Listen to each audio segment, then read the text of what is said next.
அனைவருக்கும் வணக்கம். காலேஜ் டிஆர்வி தமிழ். அலகு 4. இக்கால இலக்கியங்களில் புதினங்கள். புதினம் குறித்து இதுவரை யுஜிசி நெட் தேர்வில் வெளிவந்த வினாக்கள். 1. தமிழ் புதினங்களில் வரலாற்று நிகழ்வுகள் புனைந்துரைக்க பெற்றிருப்பது எவ்வாறு? 2. புதினங்களில் இடம்பெறும் நோக்கு நிலைகளை புலப்படுத்துக. 3. வட்டார நாவல்கள் குறித்து விளக்கி எழுதுக. 4. தமிழ் நாவல் வகைப்பாடு குறித்து எழுதுக. 5. தமிழ் புதினங்களில் காணப்படும் வட்டார சார்பு என்பது பற்றி விளக்குக. 6. தமிழ் புதினங்களில் காந்திய நோக்கு நிலையை எழுதுக. 7. தமிழ் புதினங்களில் காணப்பெறும் வர்க்க போராட்டம் நோக்கு நிலையை எழுதுக. 8.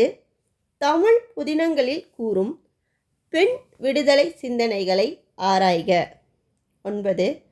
சமூக மாற்றம் தமிழ் புதினங்களில் எவ்வாறு பதிவாகியுள்ளது என புலப்படுத்துக.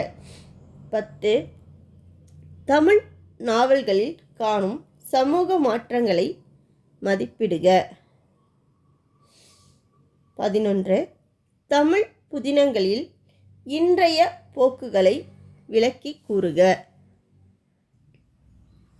நாவல். நாவல் எனும் சொல் இத்தாலிய மொழியிலிருந்து உருவாக்கப்பட்டது.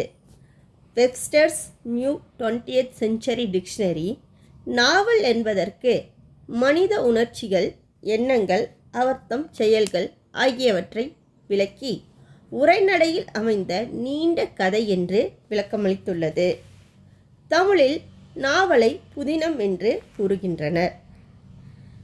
தமிழில் முதலில் நாவல் முயற்சியில் ஈடுபட்ட தமிழறிஞர்கள் நாவல் பற்றிய தம் கருத்துக்களை தெளிவுபடுத்தியுள்ளனர். ஆதியூர் அவதானி சரிதம் எழுதிய து.வி.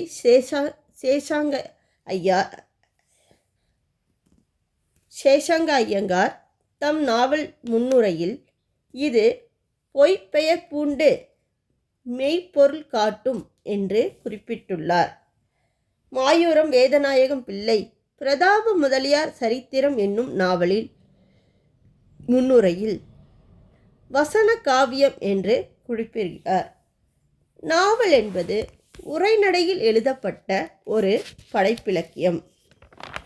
வாழ்வியலை கூறுவது. பாத்திரங்களின் உரையாடல் மூலமாகவோ செயல்பாடுகள் மூலமாகவோ கதை ஓட்டம் நிகழ்த்த பெறும் இலக்கியம். அதாவது ஒரு பெருங்கதையை விவரமாக எடுத்து கூறும் இலக்கியம்.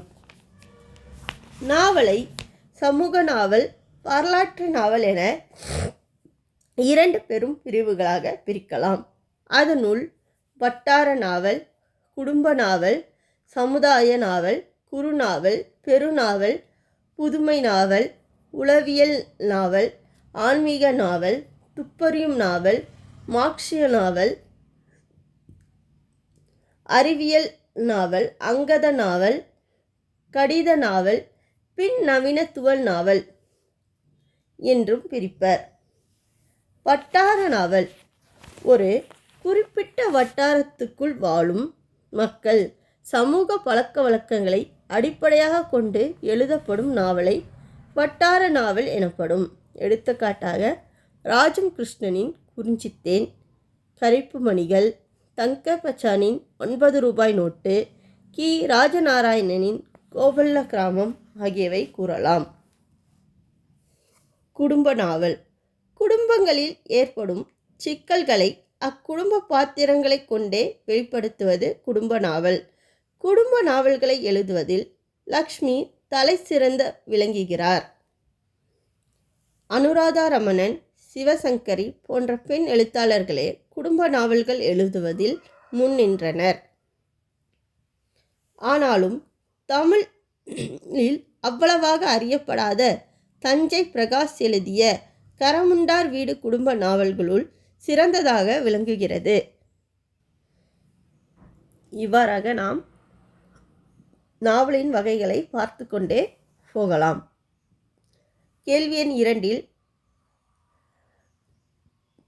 புதினங்களில் இடம்பெறும் நோக்கு நிலைகளை புலப்படுத்துக. நோக்கு நிலை என்பது புதினங்களின் கருத்தினை எழுதுக என்று கூறப்பட்டுள்ளது. கேள்வி எண் 6 காந்திய நோக்கு நிலையை எழுதுக. காந்திய நோக்கு நிலை அப்படின்றது தீண்டாமை, மதுவிலக்கு, பெண் விடுதலை, சத்தியாகிரக போராட்டம் ஆகியவை அடிப்படையாக கொண்டது.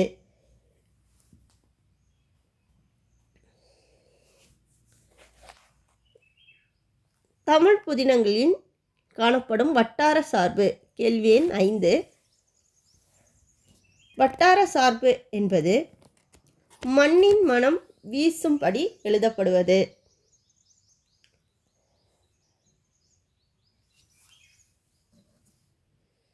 நாம் முன்னர் பார்த்த வட்டார நாவல்கள் தான் அவை.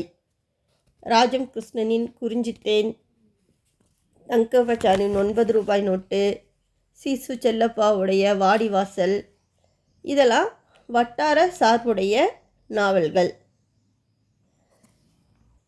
வினாக்களுக்கு விரிவான விடை வேணும் அப்படின்னா கண்டிப்பாக உங்களுடைய இமெயில் ஐடியை கமெண்ட் பாக்ஸில் பதிவிடுங்க. லைக் பண்ணுங்கள், சப்ஸ்கிரைப் பண்ணுங்கள். நன்றி, வணக்கம். அடுத்த பதிவில் சந்திப்போம்.